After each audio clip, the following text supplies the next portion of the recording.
Hai semuanya, gimana kabar kalian? Selamat pagi, selamat datang kembali di segmen Analisa Pagi di mana kita akan membahas untuk update market Bitcoin. Teman-teman, hari ini tanggal 29 Desember, kita akan mulai dulu dari kalender ekonomi. Kemarin kita sudah dapat data tentang penjualan rumah tertunda. Which is ini merupakan data yang menunjukkan kemampuan ataupun transaksi yang sudah terjadi untuk pembelian rumah di Amerika sana. Kalau kita lihat dari datanya, ini menunjukkan terjadi tren penurunan ya, di mana transaksi rumah di sana sudah mengalami tren perlambatan dan ini berimbas pada melemahnya kondisi dari US dollar. Terus di hari ini kita akan ada event tentang klaim pengangguran awal dan juga inventory minyak mentah, which is mungkin market akan sedikit volatile ya untuk perdagangan hari ini. Terus besok kita udah masuk libur lagi untuk zona Inggris dan mungkin akan disusul juga libur tahun baru ke depan buat negara-negara di Amerika dan Eropa secara keseluruhan. Dari berita-berita, ini ada post dari Mesari. Ini tentang presentasi staking di Ethereum yang sekarang sudah mengalami penurunan atau pelambatan untuk persentase keuntungan. Ini disebabkan karena memang dari Ethereum sendiri memang menurunkan reward untuk para staker ya, supaya supply-nya bisa sedikit diperlambat untuk produksinya. Dan ini sebenarnya bagus untuk harga Ethereum ke depannya. Kalau dilihat di sini sih dari data-data pelangi ini ada beberapa platform yang memang digunakan untuk melakukan staking di Ethereum. Salah satunya di platform Lido. Mungkin gambarnya agak kurang jelas ya. Platform Lido itu yang ini, yang warna biru, lautan biru ini yang paling banyak menyumbang, bisa dibilang staking ya, cukup banyak lah bisa dibilang. Terus ada Coinbase yang biru ini di atasnya, terus ada Kraken, Binance, dan yang paling atas ini adalah wallet-wallet yang lain teman-teman. Jadi ada staking-staking program, ada pool dan lain sebagainya. Itu sebenarnya ini merupakan salah satu hal yang cukup baik buat harga ETH ke depannya. Terus dari berita yang lain, Bitcoin bottom price not in atau Bitcoin belum mencapai level bottom. Ini ada beberapa data memang dari indikator di Twitter ya. Order book chart ini kelihatan kalau dari datanya ordernya itu cenderung mengalami tren penurunan. Which is dengan harga yang turun Bitcoin saat ini ternyata ordernya saat ini dalam tren yang menurun juga. Itu mungkin disebabkan karena beberapa faktor ekonomi. Ya, kita tahu kondisi saat ini cenderung nggak bagus ya, sentimennya nggak bagus. Ini juga data menunjukkan permintaan Bitcoin atau transaksi yang terjadi pada Bitcoin itu benar-benar mengalami tren perlambatan atau penurunan yang cukup-cukup signifikan. Tapi meskipun begitu, kita belum dapat data di mana whales akan melakukan akumulasi. Apakah dari data ini whales akan mengambil inisiatif buat membeli teman-teman dengan jumlah besar? Nah, itu yang kita tidak tahu. Tapi kalau kita lihat dari sellingnya, sepertinya saat ini masih cukup dominan ya untuk seller daripada Bitcoin. Terus kalau dilihat dari data yang lain atau berita yang lain, Bitcoin bear well position for Friday. Bitcoin option expiry. Ada Bitcoin expired ya di Jumat, berarti Jumat besok tanggal 30. Ini mungkin cukup berpengaruh terhadap Bitcoin. Ini bakalan ada 8.000 80.000 Bitcoin yang mungkin akan expired kontraknya, dan ini akan menarik untuk kita lihat di mana kira-kira Bitcoin bakalan finish. Kita nggak tahu dia dia targetnya itu di harga berapa. Tapi kalau di sini sih dia kelihatan most bullish bid target di kisaran 20 dolar ya. Ini 20 dolar. Oke, Bitcoin. Oke. Berarti kalau hal tersebut terjadi ya pasti ini yang expire bisa bisa loss nih kalau kayak gini ceritanya. Jadi intinya itu hati-hati sama volatilitas ya. Ini ada beberapa price teman-teman yang cukup penting untuk kita lihat di harga-harga ini di 15 dolar, kemudian di 16 juga ada. Jadi ada banyak ya untuk Bitcoin expire-nya kalau kita lihat dari data sini. Jadi beberapa harga ini akan sangat menentukan nih di mana kira-kira Bitcoin bakalan finish atau dibuat close di time frame daily-nya. Terus dari berita yang lain, ini berita tentang Binance Cloud Mining yang terdampak karena cuaca ekstrim. Wah, ini aku baru tahu nih, ternyata cloud mining itu terdampak ya sama kalau ada cuaca ekstrim. Jadi ini sih dari miners Bitcoin di daerah Texas yang memang mengalami masalah, bisa dibilang cuaca buruk di sana. Itu menyebabkan penurunan hash rate daripada uh, Bitcoin mining ya. Jadi Bitcoin udah turun, hash rate-nya juga turun karena memang para miners ini lebih memilih untuk tutup dulu pabrik mereka atau industri mereka. Jadi alat miningnya dimatiin dulu nih, jangan dulu pakai mining. Nah, ini menyebabkan menurunnya kemampuan transaksi daripada Bitcoin. Akibatnya proses transaksi menggunakan Bitcoin itu melemah, kecepatannya melemah. Dan ini menurunkan hash rate-nya akhirnya, teman-teman. Jadi kurang lebih itu beritanya, ternyata cuaca buruk juga berpengaruh sama para miners. Terus ini ada Mango Market yang dieksploitasi oleh iceberg dan saat ini sudah ditangkap di Puerto Rico. Ini salah satu eh, kejadian juga di mana platform cryptocurrency mengalami kerugian sebesar 110 million, cukup banyak ya, 110 million dollar. Di mana ya investor dirugikan karena ada kejahatan di sini. Jadi so far ini udah ditangkap teman-teman. hmm, Mungkin kita cek aja berita yang lain. Bitcoin miners, ini Argo Blockchain ya namanya, itu akan menyampaikan kebangkrutan. Dia sudah rugi sebesar 100 million 100 million US dollar bill out. Jadi satu lagi menyusul setelah kemarin Core Scientific, sekarang ada Argo Blockchain yang sudah mengajukan kebangkrutan. Dia udah nggak kuat lagi menahan bagaimana terpuruknya market crypto saat ini. Which is ini merupakan kabar yang kurang baik lagi buat kita semua.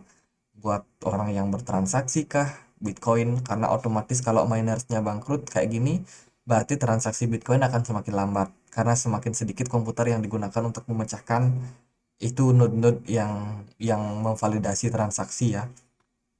Jadi ini sebuah kabar buruk baik bagi yang bertransaksi Bitcoin ataupun yang investasi di Bitcoin. Jadi kurang lebih itu berita-berita yang ada saat ini. Kita akan mulai pembahasannya lewat technical analysis. Kita akan mulai dulu dari kondisi dolar. Kemarin kita dapat data tentang penjualan rumah yang cenderung sebenarnya negatif buat dolar. Kalau kita lihat sih kemarin waktu pembacaan tersebut dolar itu ada di sini. Ya kira-kira harganya, sorry ini kita pakai daily. Nah, kalau kita pakai di time frame 4 jam itu kondisi dolar tuh kemarin ada di sini. Sempat drop ya. Tapi akhirnya dolar dibawa naik balik lagi. Dan sekarang teman-teman kita sudah keluar daripada triangle ini, which is ini merupakan tanda dolar siap untuk kembali rally ke atas. Kalau kita cek di time frame daily-nya, pergerakan dolar kemarin cukup baik ya, cukup signifikan. Ada sebuah rejection yang terjadi di kisaran 103, which is ini kita sudah siap menyambut tren kenaikan dolar. Wow, di penghujung tahun dolarnya naik teman-teman. Jadi memang ini sudah bisa kita prediksi karena memang dolar udah beberapa minggu terakhir mengalami tren penurunan. Masa sih nggak ada relief rally yang mungkin terjadi pada dolar? Kalau saya pikir itu possible banget buat terjadi. Dan saat ini target kita adalah untuk mencapai 105. Kemudian kalau berhasil breakout daripada channel di sini, maka target kita yang di atas adalah di 108 untuk indeks dolar, which is artinya adalah akan ada aset-aset yang tertekan saat ini atau dalam beberapa waktu ke depannya karena ditopang sama penguatan US dollar. Dari emas sendiri, emas mengalami tren sedikit koreksi ya, volume perdagangannya turun. Jadi buat teman-teman yang udah lumayan nih cuan di emas itu bisa untuk ambil-ambil profit lah. Tapi kalau yang mau jangka panjang ya biarin aja kayak gitu. Jadi so far nggak ada yang terlalu dikhawatirkan. BTC Dominance menguat ya teman-teman. Hari ini dia naik 1,47%. Artinya adalah altcoin akan sedikit tertekan. Dari S&P 500 ternyata kemarin trennya mengalami koreksi lanjutan. Sekarang dia udah berhasil confirm breakdown daripada gap di sini dari level 3.800 Ini kan ada gap nih kemarin terbentuk di sini ya.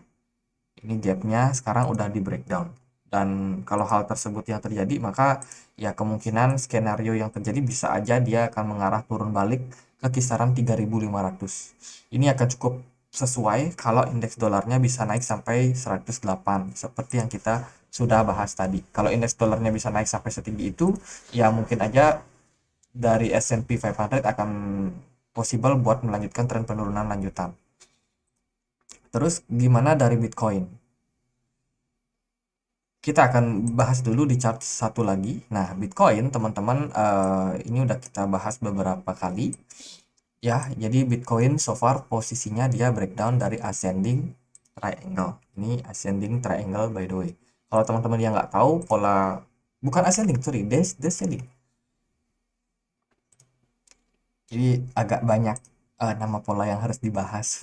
Jadi kadang-kadang lupa. Nah, ini descending triangle. Sorry ya, namanya descending triangle, dan posisinya saat ini Bitcoin itu udah selesai testing di nomor 8 ini.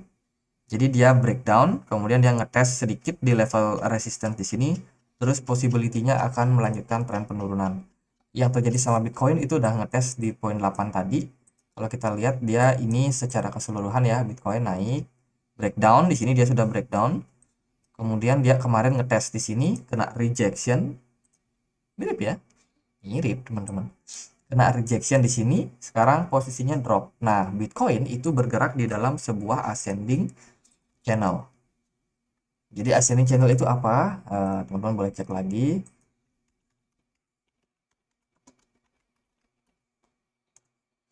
Jadi ascending channel itu adalah sebuah channel. Channel itu garis gini ya, dua gitu. Tapi dia naik. Nah, ini biasanya diakhiri sama breakdown. Kalau hal tersebut terjadi, maka Bitcoin sebenarnya lagi bergerak dalam sebuah ascending channel dan dia tinggal tunggu breakdown aja. Level supportnya ada di kisaran 16.100. Kalau breakdown di sana, ya possibility untuk Bitcoin kembali meluncur ke bawah, teman-teman. Masih akan running mungkin ke level support kuat di kisaran 14.000 atau di 13.900. Itu dari analisa perspektif bearish. Kalau kita lihat dari perspektif bullishnya, so far memang koreksi bisa saja terjadi pada Bitcoin. Ini juga salah satu skenario yang mungkin terjadi pada Bitcoin. Kalau kita lihat sih dari kemarin pergerakan Bitcoin udah breakdown dari level 16.600, artinya Bitcoin benar-benar sudah confirm ya turun, dan saat ini posisinya Bitcoin dalam tekanan seller. Maka target kita, target price kita jangka pendek untuk Bitcoin bisa turun sampai kisaran 16.380 something. Di sana kita expect ada sebuah penahanan pergerakan yang mungkin bisa menahan harga Bitcoin untuk turun lebih dalam lagi. Jadi skenario saat ini saya pikir dia masih berpeluang buat turun ya. Sorry, ini aku salah. Ini jadi kita expect Bitcoin bisa nyentuh level support di kisaran 16.300. Kemudian di sini akan terjadi bounce back mungkin, dan dia balik turun lagi sampai 16.100. Jadi itu harapan teman-teman untuk seperti apa skenario-nya. Tentunya kita harus melihat seperti apa respon dari market. Dan ini cukup relate ya sama kondisi dari US dollar yang udah mulai break up, sorry. Terus juga S&P 500 yang kemarin drop sangat signifikan 1,2%. Terus dari emas juga turun. Oh oke, Bitcoin juga berpotensi buat turun. Saat ini posisinya ya turun dulu teman-teman, turun dulu. Semoga nanti kita dapat harga-harga yang cukup menarik ya buat kita cuan-cuan nih. Kalau dari segi volume perdagangan di time frame daily kemarin sangat kecil, masih terbilang kecil. Kemarin juga closing time frame daily-nya jelek. So far mungkin hari ini juga kembali jelek ya sepertinya. Kita ada di posisi di 16.500, which is jelek lah kalau kita closing di harga sekarang. Jadi buat Bitcoin sepertinya masih dalam tren bearish, masih dalam tren penurunan ya. Kita mungkin akan melihat beberapa momen di mana Bitcoin ini bisa drop agak dalam lagi. Target kita jangka pendek ke 16.100, kalau bisa lebih dalam ya di 15.500. Itu level-level yang mungkin menarik untuk kita cermati. Oke, gitu aja buat Bitcoin. Mungkin Bitcoin masih bakalan turun di 2023 awal. Semoga nggak lama bear marketnya. Mungkin kita dapat level bottom di 14.000 atau di mana. Karena kalau kita lihat dari polanya sendiri, Bitcoin ini masih berada di dalam sebuah eh, apa namanya, triangle ya. Ini falling wedge, sorry. Ini pola falling wedge pattern. Kalau nggak tahu falling wedge lagi, bisa teman-teman cari di Google falling wedge. Nah, jadi falling wedge itu polanya kayak gini. Jadi dia cenderung melancip dalam tren penurunan. Kemudian ketika dia sudah dapat momentum buat breakout kayak gini, dia nanti akan breakout dan melanjutkan tren bullishnya. Jadi ini mungkin cukup menarik untuk kita lihat apakah Bitcoin akan koreksi sampai mana. Karena kalau kita lihat dia masih bergerak di dalam sebuah falling wedge, berarti kita tinggal tunggu aja breakout terjadi. Mungkin di level-level 14.500 itu berpeluang menjadi bottom buat Bitcoin. Kemungkinan ya, tapi ya biarkan semua market yang atur, kita hanya merespon saja. Kalau sekarang sih kondisinya sepertinya dilihat dari beberapa indikator trennya masih cenderung turun. Oke, semoga bisa bermanfaat buat teman-teman. Gitu aja analisa kali ini. Kita tunggu closing time frame daily yang sepertinya bakalan jelek. Mungkin besok market juga masih dalam tren koreksi lanjutan. Oke, gitu aja. Dan akhir kata saya Andre. Makasih.